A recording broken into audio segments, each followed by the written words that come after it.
Hello, hello, hello. Welcome, everybody, to today's episode of Her Version, a podcast dedicated to hearing stories of struggle to triumph, a platform that allows individuals to tell their truth in order to inspire and uplift others. I am your host, Sabrina Victoria. If you are new to this podcast, make sure you follow, like, subscribe, and share. Today, we have an amazing guest speaker with us that I'm so excited about. Her name is Shereece Castro. Shereece is the creator of Lotus and Thorne, which is a mindfully curated, spiritual, handmade botanical company. The message that Shereece shares is one of power and confidence. As a mom and a business owner, she has learned to quiet the world around her and listen to her inner spirit. She is here to share her wealth of experience and inspire us to recreate ourselves if we feel stuck. Hello, lady. Hello, hi. How are you? I'm doing great. Beautiful Tuesday. I know. Happy Tuesday. Thank you so much for joining me and us today. I appreciate you taking the time out of your day to relax with us and share your wealth of knowledge and all the goodies that you have in your universe. So how are things? Things are good.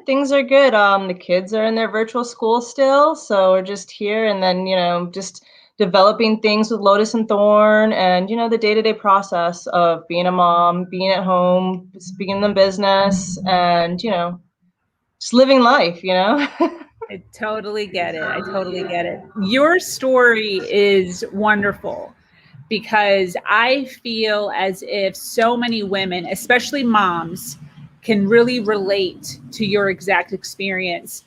Can you share with us the feelings you have as a mother, stay-at-home mom, whatever's going on in your world? Can you kind of explain that to us? Yeah, as a stay-at-home mom, the feeling of always trying to do everything and trying to be the micromanager of everything. And, you have your household, your husband, your kids, and all those feelings of trying to be perfect, and trying to get it all done, but then still feeling like you're not doing enough, because stay-at-home moms, they get the stigma, oh, you're just at home cleaning or, cooking. And, because you don't have a financial backing as that character, as that person that you are, a mom, that it's not valued, and so you always feel like, oh, I need to be doing more, I need to be doing this and that, and I need to have everything together. And it's not, it's just not the way that you can be successful, putting all that pressure on yourself. 100%. So Have you ever seen that one? It's not really a meme, but it's kind of a meme that breaks down all of the duties of stay-at-home mom and how much money it's worth. Yeah. It's something like, almost $200,000 or something. I think I saw, the number keeps going up because, as moms, we keep adding more and more responsibilities, and then if you have multiple kids and then if you have pets, dogs or, whatever, and then other family members that you're also taking care of outside of the home. Yeah. Totally. It gets a lot. Yeah. And then if you're also working, if you're not a stay-at-home mom, that's just another thing, that you just keep adding to your list of being a functional woman. 100%. I was doing the math the other day with my fiance about if you have one kid, it's one thing, but especially if you have multiples, the amount of money, I don't think people sometimes realize the amount of money for daycare.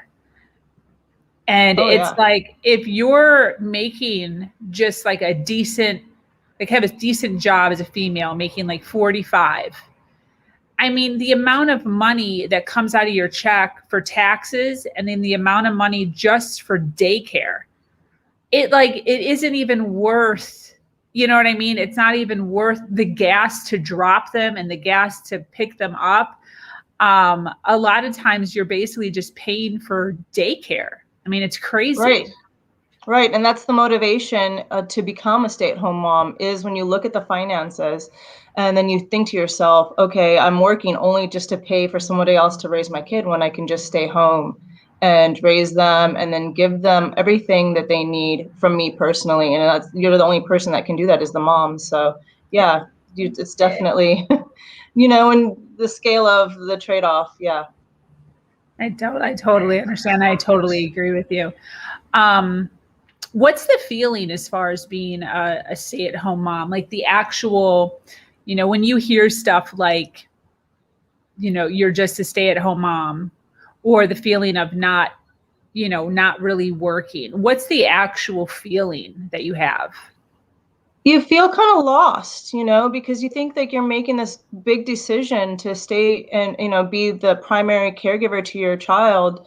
And, being a mom is so rewarding and so fulfilling. And those feelings that you feel, but then they're also clouded by society's expectations that they have on women. And so you get lost. You feel, like, oh my goodness, am I, making the wrong decision? You just kind of feel like you're letting somebody down, like, you're not doing enough. So it's really disheartening.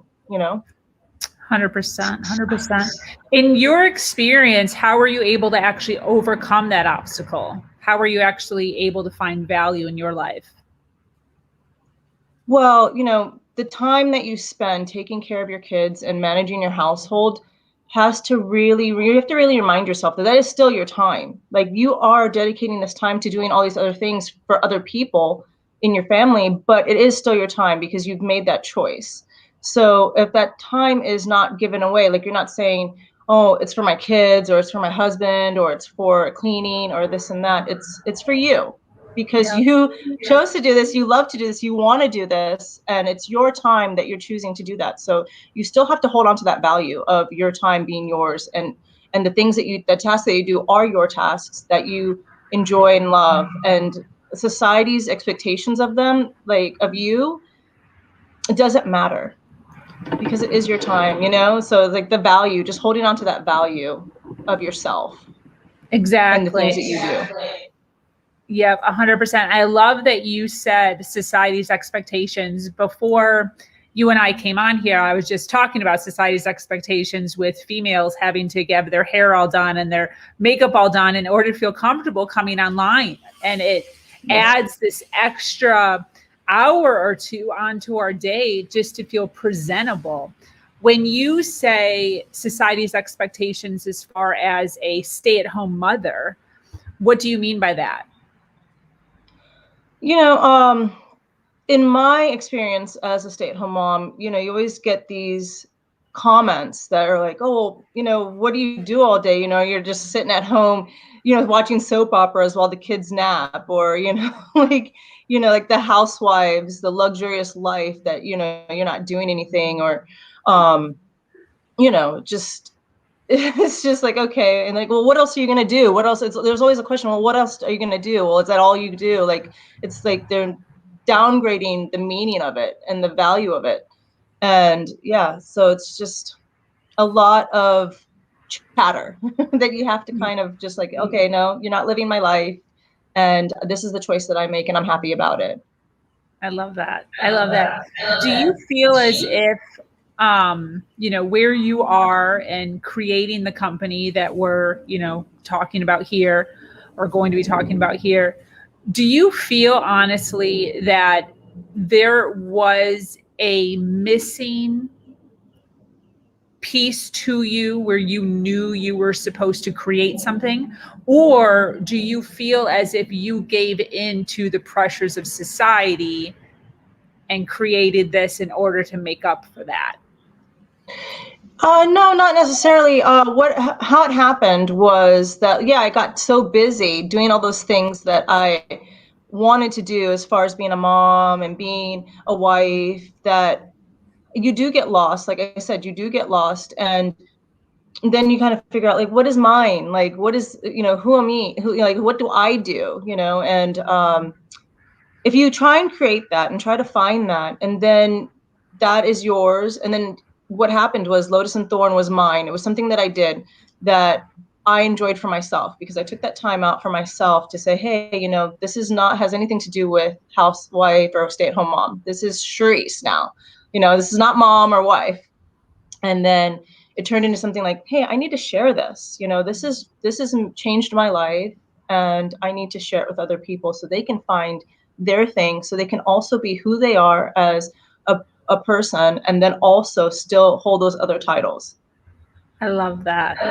Absolutely love that. What do you think is necessary for a mother to do when she starts to feel this sense of disconnect from herself? Do you feel like it's always that she has to create a business? Or what do you think, these, because I'm sure it happens everywhere. Yeah, not at all. Not at all. I mean, Lotus and Thorn, I mean, I always had a dream that I wanted to do something like this, but it didn't start that way. It started off with just me communicating to my husband that, hey, I need some time. Like, I need to carve out an hour or whatever it is, something that is like quiet, and I can really just focus on myself. And that communication with whatever your support system is, you know, voicing that you need that, and then creating something that you can do that is just for you. Yep. That is where it all starts. And then, you know, if you want to create it into a business, if you want to share it with other people, however you want to do it, I mean, it's still just something that's yours, and that's the foundation of it. 100%. As far as your husband, how was the response with him? Was it positive, or did you kind of have to like go over a couple hurdles? Because I feel like that's something that wives might kind of be hesitant about. Like, this is my duty. I have to put 100% into the kids. My husband might not be fine. What was your experience with that? Oh yeah, you know, I went through all those thoughts in my mind, like, you know, this is selfish. Like, this is not something that's Yes. contributing to the house. This is something that doesn't bring money. You know, this is something that's, you know, I'm taking away from everybody else that needs me. And all, you know, we get all of our stuff, it gets put to the side because Yeah. everything else comes before it. But then, like they say, you can't pour from an empty cup, right? So Yeah. if you have an empty cup and you're feeling disconnected, and you don't, you know, if you don't voice your or communicate to your significant other that you need something like this, and it's not selfish, and that they're going to gain from it, you know, that it's gonna help them in the long run, because you're gonna be a happier person, you're gonna, you know, be a less stressful person, or, you know, whatever feelings you may have. So yeah, it was definitely not receptive at the very beginning, because it was like, what do you mean? Like, you stay at home, like, you know, I thought this is what you wanted, I thought this is what you made you happy. And yes, it does, but then it's also, that's the mom role, that's the mom and the wife. But then what's Shereece? You know, what do I have, and who am I? So yeah. But then Yeah. of course, once you explain yourself and you truly can, you know, communicate that it's a good thing, and it's not going to take, you know, this is something that I'm adding to the value of us and myself, that it come around. Yeah. Love that. How did you do it? Were you like your initial conversation where, I'm sure you like hinted, but like the real thing where you're like, hey, like this is something I'm Oh, I going to mean, do. oh yeah, we went through the trials and tribulations of the hardships of a marriage, like where I felt taken for granted, you know, because everything was always done and everything was always taken care of, because I felt, oh, you know, he's working so hard, he's taking care of all the finances and the family, and I don't want him to have to worry about these things when he gets home. But then, you know, at one point it's like, okay, the expectation's there, and then you know, you have to hold that level for yourself, because this person's expecting you to always do these things, right? So then that taking for granted, it's like, oh, you know, wait a second, hey, like, come on, you know, like, I'm still a person here, like, you know. So yeah, Yeah. we did go through a hard time, and we did separate. You know, we separated for a year. We had to reconnect and find ourselves. And then, you know, when we came back together and we wanted to really say, hey, where are we? You know, I was like, well, you know, if this is, you know, what we're going to do and continue with our vows and stuff, things are going to change. And, you know, if it's an agreement, it's a communication, and it's work, you know, it's a relationship. So yeah. Once you kind of took that step, how did you feel a sense of power and confidence kind of flow over you, or what was the feeling once you Oh my finally? goodness. It was like a weight because, and the empowerment of it, and it wasn't really hard. It was just me saying what I wanted and me not feeling guilty for saying what I wanted. And, Yeah. you play through all the thoughts and you're like, oh man, they're not going to like this, or they're going to be upset. Oh my goodness, they're going to hurt, they're going to leave and not come back, or, all these things are, you're just playing through the scenarios in your head. And honestly, none of that happened. It was like none of that happened. It was just like, oh wow, okay, she's serious. Like I'm not gonna, she's not gonna just stand by and just flow through it or be complacent, So yeah, and then once you present yourself that way, because we all have it in us, it's just removing all that chatter that you think is going to happen it doesn't end up happening. I love that. I love that. And that's so true because, what goes on in our head as far as scenarios that we make up, we have like a crazy imagination. And when you compare that to what actually happens, sometimes it's not even at all the same. Yeah. So I totally. Because those scenarios are, I mean, I don't think, and a lot of them are put there, from, media and like your expectations of what you think your relationship should be like, or what, your life should be like. And, it's really individual to each person. Like you cannot compare somebody else's experience to yours, or, so then when you're playing these scenarios in your mind, a lot of them are just scenarios that were like indoctrinated into you through society, seeing all these different roles that everybody else plays. Yeah, 100%, 100%. So with your business, Lotus and Thorn, do you mind just kind of telling us a little bit of what it is before we kind of continue? Yeah. Okay. So Lotus and Thorn is a curated business. It's a botanical business where I sell a myriad of things. Right now, I have teas and body oils and pedicure salts that are all natural, all organic, all with a botanical essence to it, which started off with my background in herbalism. So, but with those products, what I did was I started to think, okay, it's not just tea. It's not just an oil that you put on yourself or, soaking your feet. It's a whole experience, and it's a whole ritual that you use to reconnect with yourself, to disconnect from the outside world, to slow down and really just be. And so, yeah, I mean, because that's how I started. I started drinking teas, and then it was like, okay, I'm going to drink this cup of tea, but I'm not going to drink it in front of the TV, and I'm not going to drink it while trying to cook dinner or take care of the kids or whatever. I'm like, I tell my husband, hey, listen, I'm going to make this cup of tea and I'm going to disappear for a while,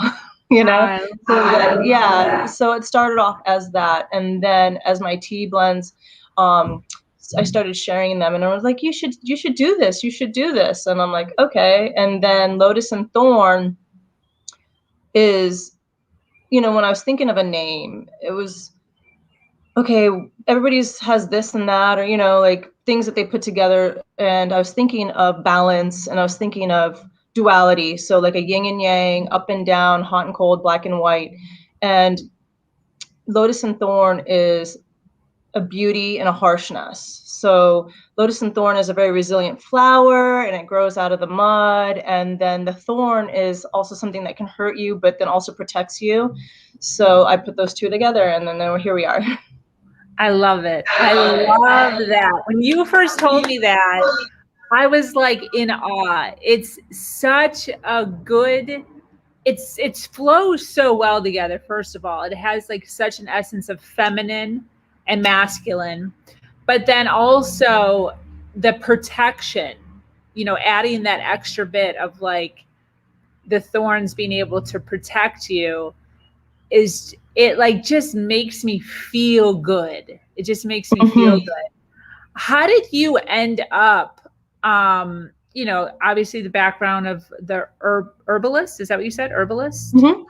Herbalist. Yes. combining that with personal growth, how did you kind of end up? Was there a, I know that you kind of touched on it a little bit, but was there a scenario that happened or a life experience that happened that really made you say, hey, wait a minute, let me like put these two things together?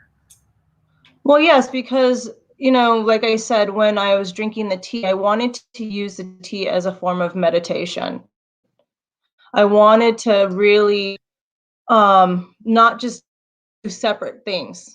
So when you only have a little bit of time, you kind of want to put together a ritual where you can do a whole and sitting down journaling or or whatever you're doing in that session that you have with yourself is reconnecting to your spirit, disconnecting from the outside world. So no matter what it is that you decide to do to connect to your spirit and your mind, something like making a cup of tea, that sounds so simple, but it actually is transformative. Like, you can really transform your whole mindset by just sitting and just enjoying this cup of tea, asking yourself, hey, how do you feel today? Hey, like, what's going on? And whether you write it down or whether you work it out in your mind, it's definitely helpful in calming the stress, just, disconnecting and just purging all the stuff from the day, and that's just the essence of Lotus and Thorn, because throughout the hardships and all the hard things that we go through, we always have an opportunity to make things better. We always have an opportunity, another day, that we wake up and that we can just, be ourselves, reconnect to ourselves, and a chance of just seizing the moment. 100%. I totally agree with you. And then such a great way to put it and visualize that, even as far as doing that. Because I think a lot of times people, even me myself, drinking tea, I drink tea a few times a week during bed. But thinking of combining that with journaling or meditation of some sort is so much more than just drinking it while watching Netflix. So making it more of a routine of self-love versus, just a warm beverage to drink. Totally makes sense. I totally right. Because I mean, it starts with that. It starts with just a simple thing. So even if it's not tea, even if it's just taking a bottle of botanical oil and rubbing it in your hands and smelling it, and self massage, if that's the thing that you like to do, and you actually disconnect yourself. Say, hey, I'm not going to sit here and rub oil on myself while I'm watching Netflix, or the kids are running circles around me. I'm going to shut my door. I'm going to turn on some music or whatever, light a candle, and really, feel who I am, really, talk to myself, and write down thoughts or dreams or whatever you have that you can do, say your affirmations, or, just find something, that is your own. So these products that I have kind of help that, because, it's just like a tool that you can, help you. I totally appreciate that. So for those moms out there that are enduring some stress and some misalignment within themselves, what teas would you recommend? Oh, well, I have my original blend. The first blend I ever made that I enjoy the most is my calming tea blend. And my calming tea blend also is a very colorful tea. It's a nice bright blue tea because it has butterfly pea flower in it, and that's the star of that tea. But that butterfly pea flower is also used to boost energy, to anti-anxiety, anti-stress, mental acuity. Like, there's a lot of benefits to butterfly pea flower, and it's so special because if you add an acid to it, like lemon juice, it turns purple. So it's really magical. And then yeah, so it's really nice that you get this dark blue, like bright blue tea, and then if you add an acid, if that's the way you like to drink your tea, with an acid, with the lemon juice, then it turns purple.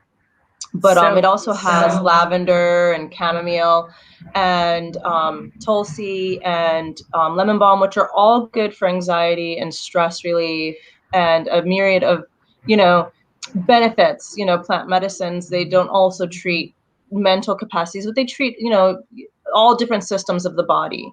But just connecting to it, connecting to plant medicine, even in a spiritual sense, to help you just connect to yourself.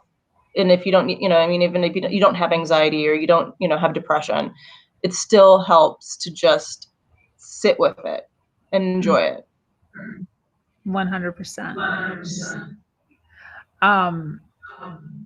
I wish that, well, first of all, why was this your first one? Like, how did you even think to put all of that stuff together for your first? So at first it was like, before it was the calming tea blend, the name of it now is the calming tea blend, which is just simple, self-explanatory. It was a gloomy day. It was a gloomy day tea.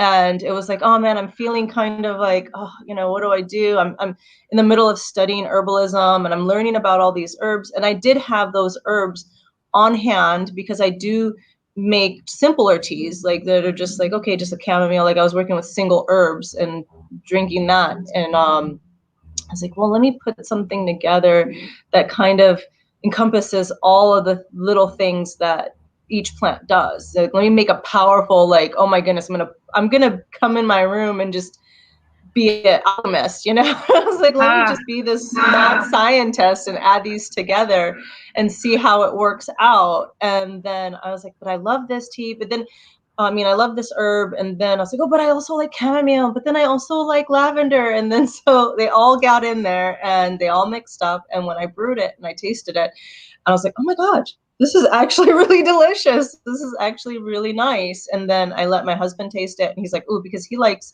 unsweetened tea, and I like my tea with a little bit of honey. Yeah. So, I was like, well, how does it taste unsweetened? And he's like, this is awesome. So, of course, I was like, oh, well, wow, it just works out that way, that I just found all these different things and put them together. And, that's just the magic of it. That's so cool. I love that. What about love potions? Do you have any teas that can bring us closer to our man, or like self-love teas? I do. And it's called Love is the Tea. So Love is the Tea. Yes, it is a love tea. It's a self-love tea. It's a aphrodisiac tea. And the star in that tea is Damiana.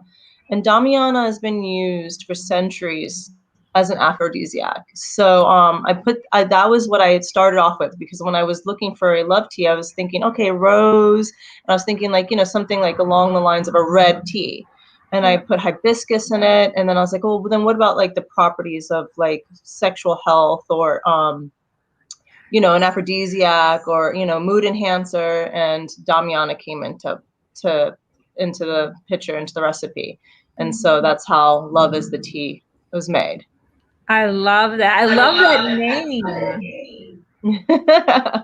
Yeah. So it's just, when I think of things, I kind of just go like, okay, well, I want one thing, but then let me see what else I can add to like build it up, and make it more of an experience. And then I go into my little book and I'm like, okay, well, I want this and that. And then I try and find the herb that helps me with that certain thing. And then that's how it gets added. And of course, I taste it, and then it tastes great. And then I'm like, okay, let's make a name for it and put it up and share it. Cool.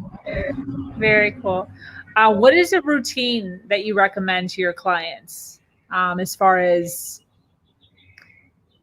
quieting the world and connecting with their inner spirit? Do you have like a routine that you kind of... that I recommend? I recommend, first to just slow down. Slow down. It's so simple, right? Just slow down, take some time to really think about where you want to be. Like, where do you want to go? Do you want to disappear from the outside world? Do you want to go in your room? Do you want to create a space that's outside? Like, in the middle of a field, or, you know, under a tree, or where do you want to be? And then go there, but go there slowly. Like, just, it's not a place like, oh, I got to get there, you know, like I've got to be there. Just glide there, you know, flow there.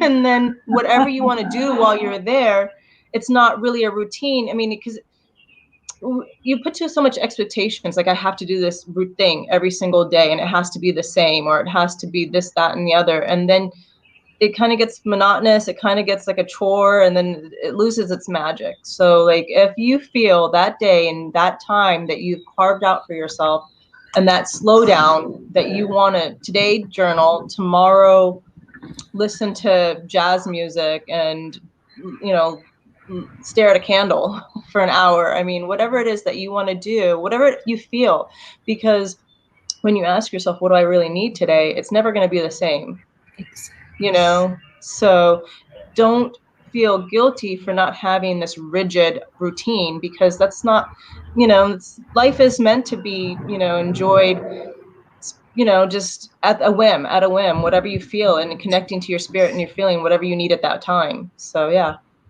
Slow down is the biggest thing. I totally agree with that. And I love that you're saying this, because, you know, I talk to so many people between, you know, doing this new podcast that I'm launching. Thank you for being here. And then just other, you know, podcasts that I have created in the past that are still running, with individuals that I have interviewed.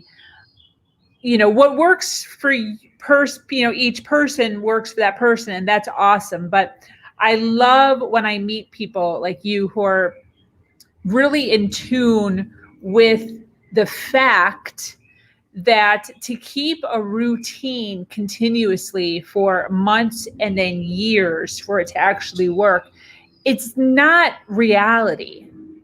It just isn't reality. And I love that you're like, if you want to do this one day or this one day, whatever it is, just do it slowly. That resonates so much with me, because there's all this heaviness of, you have to meditate every day. You have to stretch every day. You have to read 10 minutes a day, every day. It becomes like what you were saying, becomes like heavy. It becomes a chore. It becomes like a responsibility. And it's no longer fun. Yeah. And then it becomes an expectation that you put on yourself, and this expectation that you're going to be a failure at it. And you shouldn't fail at self-care, and it shouldn't be rigid, or, you know, like this thing that like you have to show up to every single day. As long as you have a time, at any time, it doesn't even have to be the same time every day, right? So if you need it in the morning, one morning, and that's when you need it, and you have it, then take it. And then if you need it in the evening another day, then take it. Because, I mean, as we learn and as we grow and as we evolve through life, things are meant to change. You know, we're not meant to be the same as we were in high school or before we became mothers, or business owners, or career-minded people. Like, we're not meant to be that way. And as we go in through further in our lives, you know, I'm sure, you know, you don't want to really be in the same place, because that will mean that you know what I mean, the evolvement of life and the human journey, you know, has come to a standstill, right? So yeah. 100%. Just glide, just, you know, take it easy, because your timeline is not like my timeline, and I don't have to be, it's not a race with anybody else, and or even with yourself, you know, where there's no race, because time will pass without you even controlling it, right? So yeah. Definitely. How were you able to find your place or your voice or your space in the world? What steps, you know, what's like the 1, 2, 3 of how you went from stay-at-home mom, complacent, feeling a void, to where you are now? Well, the first step was to really understand that nobody else is doing this for me. Like, nobody else is controlling this for me. Like, I don't have to, and I'm not doing it for anybody else. You know, this is not anybody else's life. And, you know, everybody can have their view on it, but it's only just their view, you know, of it. So that was the first step of realizing that this, I've got to take control. I can't live expectations. I can't, think of my life as like, oh my goodness, this thing that I have to put a bow on and package neatly that, to present to the world. So yeah, that was the first step. And then the step was communicating what I wanted to my support system. So, reaching out for help and disconnect from that addiction, and then asking myself what I really wanted and just really thinking, where do I want to go? What do I do? How do I want to do it? And who is going to help me do it? Right. So then you have your self-help, gurus, motivational speakers, and all these things that you can, spiritual guidance and things like that that you can use to help gather your mindset in that direction. So I did that, and it was a mindset mastery class that I did, and a lot of things. I can't even just pinpoint it to just 1, 2, or 3. Even it was just learning about down to the end of it. It was just really listening to the voice of myself and all these other things. And there's guidance out there. You know what I mean? Like the world will show you the signs if you choose to just slow down and pick them up, right? So yeah. Exactly. So what do you have, going on? It seems as if you've got, a, a great product, an education behind the product that's vast. What's your, I don't know, what's your 7-year plan? What do you envision for yourself and for Lotus and Thorn going into the future? Well, I definitely would love to have a brick and mortar. I would love to have a place that people can come and they can sit down and have a cup of tea, read a book. I mean, not a place, a store where people are just passing through, pick up and buy something and leave. I want a place where someone can have a whole experience. And for those people that don't have that place to escape to connect to themselves, they can use Lotus and Thorn. They can come to Lotus and Thorn and they can connect to themselves there, and they can have their whole ritual or whatever they need there in that space. And I want to create a really calming, a really transformative place that people can come and feel like, oh my goodness, like this place just makes me feel so good. Like I, found a lot of things that I thought were missing, but they were always inside of myself, but they were brought out, and just like how I found the same things in that. So yeah, I would love to have that, a brick and mortar where people can come and I can share what I have with everybody else. That's awesome. And I can totally envision that, and everything that would encompass. So cool. So how do people find you? How do people connect with you? Well, they can go to the website if they want to order product. It's Lotus and Thorn, Thorn with an E at the end, Thorne, lotusandthorn.com.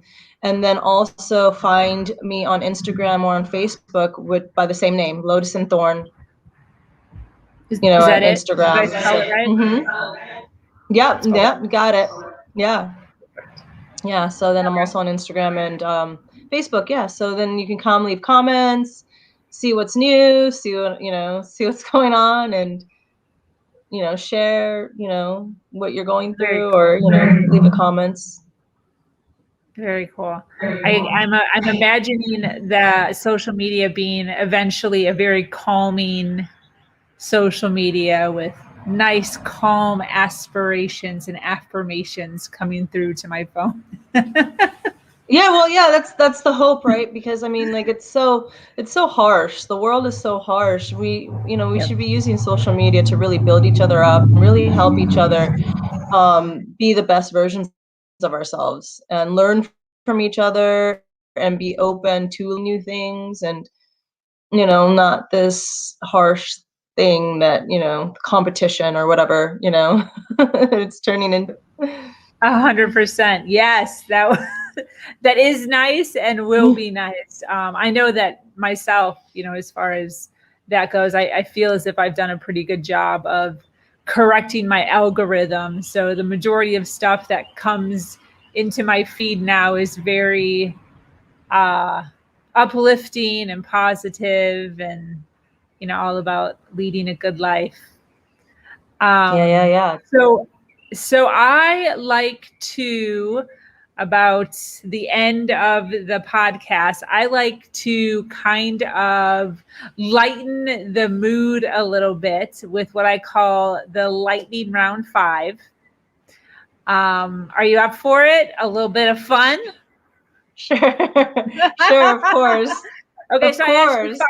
I ask you 5 questions. You can give me a straight up answer, or you can expand on it a little bit. It doesn't matter.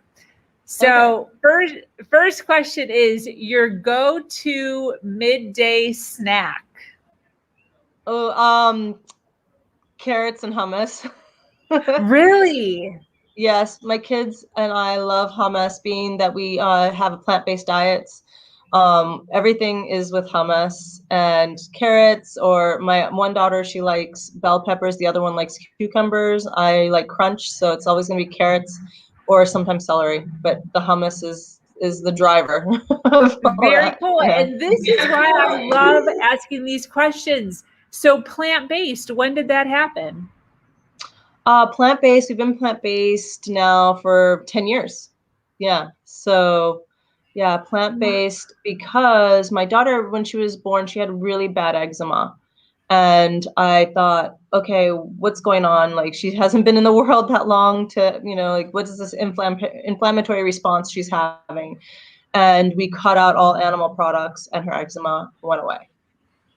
So, I mean, that's the success story. Yeah. And yeah, so that was the allergy, or I mean, something that was inflammatory to what we were, giving her. And yeah, no more eczema. Very freaking cool. And then you guys just stayed on it to it's healthier anyways. Yeah. The benefits, and then it's becoming a lot more easier. In the beginning, it was like, okay, what do you put together? And then now it just is the way it's our life. Yes. Yeah. I tried going vegan a while ago, like 6, 7, 8 years ago. I did it for 6 months. And that was the biggest issue I had, was not like, I just get tired of eating green smoothies and salads and not having the backing or the education or the knowledge on how to cook more plant, and just not having the time or the want, I guess, to actually figure that out. So that is awesome. Yeah, it's definitely like, and even to be plant or to reap the benefits of a plant-based diet, you don't have to cut out, your animal products completely. But I mean, the thing is just the processed food and the packaged food and the heavy fried, just the things that we know that are not good for us. And then just consuming, as many different vegetables and fruits as, you care for, and then using all that other stuff as kind of to sprinkle in, as flavoring or whatever, enhancement to your fruits and vegetables. Very cool. Very awesome. So second question, favorite quotes. Ooh, I have a lot of quotes that I love, but recently I heard some quote. I don't know who it's from originally. It's not a famous person, I don't think, but I saw it and it said, don't let anybody that isn't in your shoes tell you how to tie your laces. And I love that. Absolutely. That's a good one as far as taking your power back.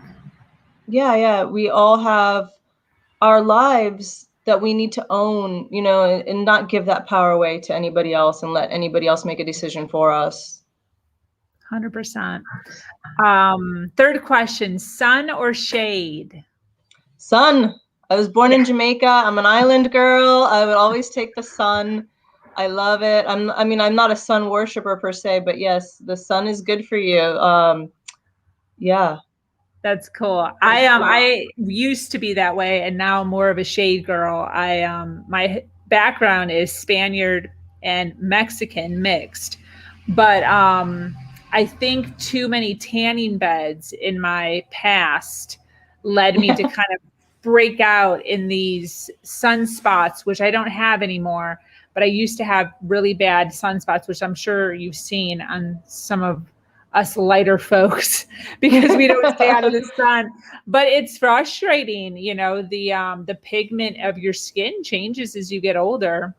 And Yeah, I definitely have melanin to thank for not yeah. the harshness of the not feeling the harshness of the sun. Yeah. Yes. So unfortunately, I tell my fiance all the time, I'm like, I miss being tan because you see these these little cutesies walking around and and even my son, my son is 17 and he works on the beach as a towel boy for one of the hotels on the ocean. And so he's got the shirt, white chest, but his arms are all nice and tan and his face is all nice and tan. And I'm like, So I'm more of a shade girl now. Next question. What is your favorite city to visit? Ooh, well, it would have to be Orlando just because I love taking the kids and their excitement to everything that's magic there at Disney and all the things the tourist attractions. I really love seeing their eyes light up. That's a whole experience for me. Just having them experience, like living vicariously through them. Mm-hmm. So I always love going to Orlando because I know that I'm going to see these kids just like, oh my gosh, and that's so awesome to me. So cool. Their So innocence. cool. Yes, yes. Last question. A place you must go before you die. Egypt. I have to see the pyramids. I've got to visit the tombs. I've got to see all of that. I love Egyptology. I've never heard anyone say that before, and I wouldn't have even thought of that. Yeah. Well, then, of course, if you see Lotus and Thorn, a lot of my aesthetic for the business is Egyptian. So, yeah, you'll see the lotus is an Egyptian lotus. And, you will get that feel of, and then a lot of the products, my rose comes from Egypt and my lavender comes from Egypt. So, yeah. Oh, so cool. Yeah. I love that. Ever since I was young, I always love, the kings and queens of Egypt. And, my dad used to always make us watch Cleopatra and, and Elizabeth Taylor and stuff. So, yeah, I've always loved Egypt. Oh, that's so awesome. And that's so cool. So some of the stuff in your teas is from Egypt. Yes. So Yeah. awesome. All right. Well, I've never heard that one before. And I think I'm actually going to put that on my list, Egypt. This is why I secretly asked that question, is to get ideas. I know, right? Yeah, definitely. What is your city? What was your city? Dubai. Oh, yes, Dubai. Yeah. Dubai. Ooh, luxurious. It's funny because I'm not a materialistic person at all. I consider myself very much a minimalist. But the wealth in Dubai and the buildings and the architecture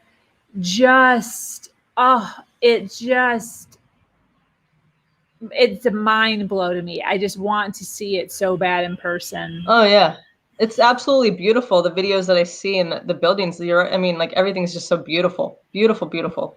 Yeah, 100%. So that would be my number one. My number one. Oh, awesome. So, listen, thank you so much for being on here. But before we close up, I'd like to ask all of my guests advice. So I have curated, as you like to say, a question for you. And it's the last question. Are you ready? Okay. Okay. Speaking to your 20-year-old self, what words of advice would you give to her? I would tell my 20-year-old self, don't live by anybody else's timeline. Create your own timeline, because whenever you achieve something in your time, it doesn't have to be at a certain age or at a certain, rigidness of, oh, I'm going to graduate college, I'm going to have kids, I'm going to have this by this age and that age. None of that matters. Do it all in your own time and don't care about what anybody else is doing in their time. Absolutely. And I think all of us can take that advice even now. Yeah. If you want to go back to school at 40 and start a whole new career, don't, if you want to not have kids or not get married until you're later on in life, go for it. I mean, yeah, create your own timeline. 100%, 100%. Totally agree. And I love that. So any closing words? This was so much fun. Like this is this is my first podcast and this is awesome. Like I feel great. Thank you so much for inviting me. This was such an experience and I'm so happy to share like everything that we've talked about, because yeah, it's something that we all need to hear and we all need to talk about and come together as women and we're all going through our own things, but they can connect at some point where we can all take from each other and learn from each other. This is awesome. Yes. I am looking, if you're interested. I am, as I'm going through, guests, I'm letting them know that I am looking to do groups of 3 or 4 people on one subject.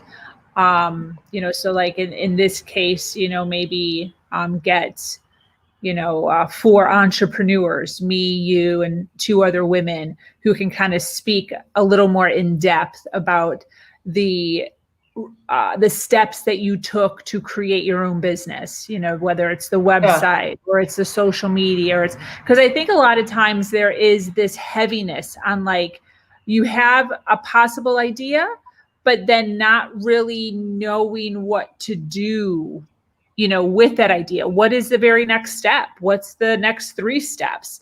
And if we can get, people that are in the same circle as far as, what they're doing in their life. So in your case, entrepreneurship, or, creating an actual business with a product, and being able to present that, in a 45 or an hour long podcast with 4 different women speaking. I really think that would be beneficial, to women out there who are kind of juggling the idea. Yeah, and then also the reassurance and the empowerment that we can give each other, that you do have all the tools and there's, you can do it. You can do it, and you have the support and you have, everybody's here rooting for you. It's not, don't be afraid of, there's nothing to be afraid of, Exactly. 100%. So thank you so much for joining us here. So we're going to close up. Thank you so much for joining us on Her Version. If you have an amazing story to share of struggle to triumph, be sure to reach out to me here or on herversion.life. I am your host, Sabrina Victoria, and I am so grateful to be here sharing a platform that allows people to share their truth and to inspire others. Have an amazing day. Much love. Bye.